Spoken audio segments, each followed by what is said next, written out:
இயேசுவுக்கே புகழ். இயேசுவில் பிரியமானவர்களே, இன்று நம் ஆண்டவர் யோவான் 15ஆம் அதிகாரம் 13ஆம் வசனத்தினூடாக இவ்வாறு நம்மோடு பேசுகின்றார். தம் நண்பர்களுக்காக உயிரை கொடுப்பதை விட சிறந்த அன்பு யாரிடமும் இல்லை. கடந்த நாட்கள் முழுவதுமாக கண்மணி போல ஒவ்வொருவரையும் பாதுகாத்து இந்த புதிய நாளை ஆண்டவர் நமக்கு பரிசாக கொடுத்திருக்கிறார். இந்த நாள் முழுவதுமாக அவருடைய பிரசன்னம் வழிநடத்துதல் எங்களோடு இருக்கும்படியாக நாங்கள் இந்த நேரத்தில் ஆண்டவர்கிட்ட ஜெபம் செய்வோமா? இன்றைய நாள் ஆசீர்வாதம் நிறைந்த நாளாக எங்கள் ஒவ்வொருவருக்கும் இருக்கும். காரணம், ஆண்டவர் எங்களோட மேலே நிறைய அன்பு வச்சிருக்கிறார். அதன் வெளிப்பாடு தான் ஒவ்வொரு காலையும் நாங்கள் கண்முழிக்கிறதுக்கு ஒரு மிகப்பெரிய ஆதாரம். அதற்காக நாங்கள் ஆண்டவருக்கு நன்றி சொல்லுவோம். இன்றைய வார்த்தை எங்களுடைய ஆழ் மனதுக்கு மிகவும் பிடித்த விரும்பிய ஒரு வசனம். தம் நண்பர்களுக்காக உயிரை கொடுப்பதை விட சிறந்த அன்பு யாரிடமும் இல்லை என்று ஆண்டவர் இன்றைக்கு நமக்கு கொடுத்திருக்கிறார். இன்றைய உலகத்தில் அநேகருக்கு நட்பு நிச்சயமாக இருக்கும். நாங்கள் பாய் பெஸ்டி, கேர்ள் பெஸ்டி, இதான் எங்களோட பெஸ்ட் ஃப்ரெண்ட், உயிர் நண்பன், உயிர் தோழன் என்று நாங்கள் இப்படி நிறைய பேர் எங்களோட வாழ்க்கையில் ஒரு உறவாக வச்சுருப்போம். அவங்களுக்காக எதையும் செய்யக்கூடிய அளவுக்கு நாங்கள் அவங்களோட மேலே அவ்வளோ பிரியமாக இருப்போம். அதே போல தான் ஆண்டவர் எங்களுக்கு ஒரு சிறந்த நண்பன். எங்களுக்காக அவர் தன்னுடைய உயிரை கொடுக்கிற அளவுக்கு அவர் எங்களோட மேலே அதே தான் அன்பு வச்சிருக்கிறார்.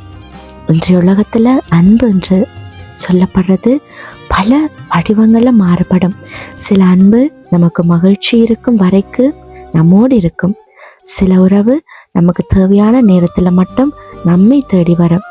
ஆனால் ஆண்டவர் இயேசு சொல்லுகிற அன்பு அப்படிப்பட்டது அல்ல.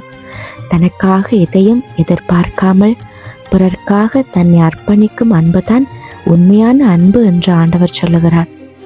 ஒருவர் நமக்கு நன்மை செய்தால் அவரை நேசிப்பது எளிது. நம்மை புரிந்து கொள்பவர்களை நேசிப்பதும் எளிது. ஆனால் நம்மை காயப்படுத்தியவர்களை மன்னிப்பதும், நம்மை விட்டு விலகியவர்களுக்காக ஜெபம் செய்வதும், நமக்கு எதையும் திருப்பி கொடுக்க முடியாதவர்களுக்கு அன்பு செய்வதும், இதுவே ஆண்டவர் இயேசுவின் அன்பை நம் வாழ்க்கையில் வெளிப்படுத்துகிறது.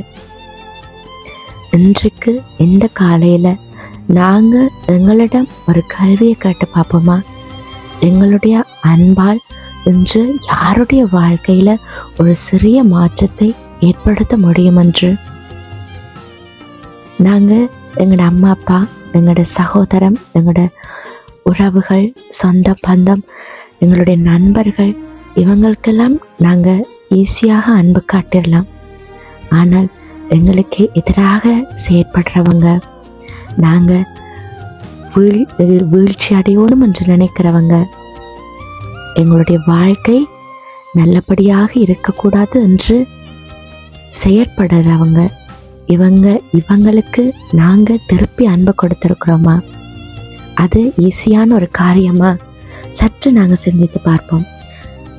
இன்றைக்கு ஆண்டவர் ஒவ்வொருவரையும் அழைத்திருக்கிறதுக்கு காரணம், அவர் அன்பாக இருக்கிறபடியால் அவருடைய பிள்ளைகளாகிய நாங்களும் அவரை போல அன்போடு இருக்க வேண்டும் என்றதற்காகத்தான். ஒரு அன்பான வார்த்தையாக நாங்கள் அடுத்தவங்களோடு பேசலாம். ஒரு மன்னிப்பாக இருக்கலாம். ஒரு தொலைபேசி அழைப்பாக இருக்கலாம். ஒருவருக்காக அமைதியாக ஜெபமாக இருக்கலாம். அல்லது நம்மை தேவைப்படுகிற ஒருவரின் அருகில் சிறிது நேரம் இருப்பதாக கூட உணரலாம். இப்படியான காரியங்களில் நாங்கள் ஈடுபடுவோமாக இருந்தால் நாங்கள் பெரிய காரியங்களை செய்ய வேண்டிய அவசியம் இல்லை. சில நேரங்களில் உண்மையான அன்பு மிகச்சிறிய செயல்களில் தான் மிக பெரியதாக தெரியும். யாரெல்லாம் தனிமையை உணர்றாங்களோ அவங்களோடு இருந்து அவங்களோட தனிமையை நீங்கள் போக்கி பாருங்கள். தனிமையை போக்குறதுக்கு காசு பணம் தேவையில்லை. ஒரு ஆறுதலான வார்த்தை போதும். அன்புக்காக ஏங்கி தவிக்கிறவங்களுக்கு ஒரு சிறிய அன்பான செயல், ஒரு அன்பான வார்த்தையை நீங்கள் அவங்களுக்கு ஷேர் பண்ணி பாருங்கள். நிச்சயமாக அவங்களுடைய வாழ்க்கைக்கு அது மிகப்பெரிய ஒரு விடுதலையாக இருக்கும். ஆண்டவர் இயேசு நம்மை நேசித்த அன்பை நினைத்து பார்ப்போம். நாங்கள் தகுதியானவர்கள் என்பதற்காக அல்ல, அவருடைய இரக்கம் மற்றும் கிருபையின் காரணமாக அவர் தம்மையை நமக்காக அர்ப்பணித்தார். அந்த அன்பை பெற்றவர்களாகிய நாங்கள் இன்றைக்கு மற்றவர்களுக்கும் அதே அன்பின் சிறு ஒளியாக இருக்க ஆண்டவர் இன்றைக்கு இந்த வார்த்தையினூடாக அழைத்திருக்கிறார். இந்த காலை எங்களுடைய இதயத்தில் நாங்கள் முக்கியமாக எடுத்துக்கொள்ள வேண்டிய தீர்மானம், இன்று நான் வெறுப்பை விட அன்பை தேர்ந்தெடுக்க வேண்டும், கோபத்தை விட மன்னிப்பை தேர்ந்தெடுக்க வேண்டும், கண்டிப்பதை விட புரிந்து கொள்ள முயற்சி செய்ய வேண்டும், எனக்காக வாழ்வதை விட பிறருடைய ஆசீர்வாதத்துக்காக நாங்கள் வாழ்வதே மிகப்பெரிய அன்பு.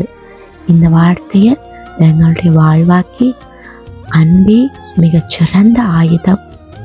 இதை நாங்கள் நன்றாக புரிந்து கொண்டு செயற்பட வேண்டி ஆண்டவர்கிட்ட கண்களை மூடி ஜெபம் செய்வோமா?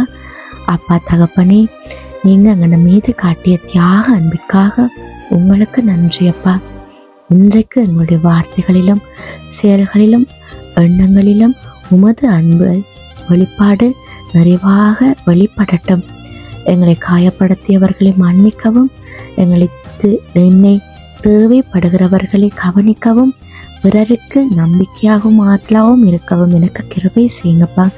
இந்த நாளை உமது அன்பினால் நிரப்பி எங்கள் ஒவ்வொருவரையும் ஆசீர்வதியுங்க. ஆமேன்.